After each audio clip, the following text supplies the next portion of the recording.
এই শতাব্দীতেও এমন মানুষ থাকে জানা ছিল না। আপনি বয়সটা শুনুন, হ্যাঁ?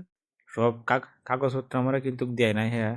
কিন্তু এখন বলতেছে বিমানের টিকিট মিকেট যা আছে সব টাকা দিলাইছি, বিমানের টিকিট কাটে লেগো এখন। নুলস্তা হ্যাঁ বলছে যে কাগজপত্র। আচ্ছা, নুলস্থা হাতে পায়নি। কিন্তু দেখা যাচ্ছে যে তার বিমানের টিকিটও কেটে ফেলবে এমন কথা। দেখেন, দেখলেই বোঝা যাচ্ছে যে তিনি প্রতারণার শিকার হয়ে অলরেডি গেছেন, হয়তো অনেক টাকা দিয়ে দিছেন। যাই হোক, তার নুলস্থা এখনো পায়নি। তিনি আশা দিতেছেন বিমান টিকিট করে দেব। এখনো জমাই দেয়নি বিএফএস গ্লোবালে, ওয়েব ফর্মে, কোনো কিছুতে। বাট তার নুলস্থা উঠছে বলে। হোক, এভাবে কিন্তু কোনো কাজ হয় না, ঠিক আছে? আপনাকে একটা নুলস্থা দেবে। এবং তিনি আরেকটা ভয়েস দিছে, সেটা হচ্ছে যে তার নোলস্থা আসতে ২ দিন লাগবে। মানে তিনি একজনের নিকট পাঠাইছে, তার নোলস্থা আসতেছে। হ্যাঁ, ইটস লাইক এ প্রোডাক্ট মনে হচ্ছে তার কাছে। আসলে নোলস্থা উঠলে আপনাকে অনলাইনেই পাঠিয়ে দিতে পারে, হোয়াটসঅ্যাপে ১ সেকেন্ডও লাগে না। ঠিক আছে, পিডিএফ আকারে পাঠিয়ে দিবে। সেটাই।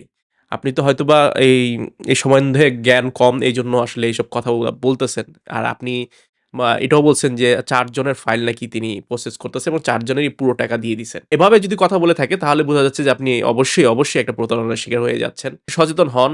মানুষজন আসলে এখন বর্তমানে সব এত ভিডিও মুডো বানায়, একটু ভিডিও মুডো দেখেন, তাহলে বুঝবেন আসলে এখানে কিভাবে প্রতারণার শিকার হতে যাবেন। যাই হোক, যদি আমি দোয়া করি জানি ওই প্রতারণার যদি হয়তোবা তিনি আপনাকে বোঝাইছে আর কি এভাবে।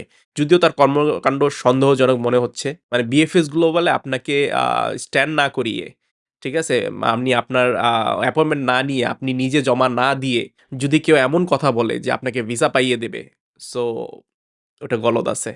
obviously এটা কমন সেন্সের ব্যাপার। ঠিক আছে?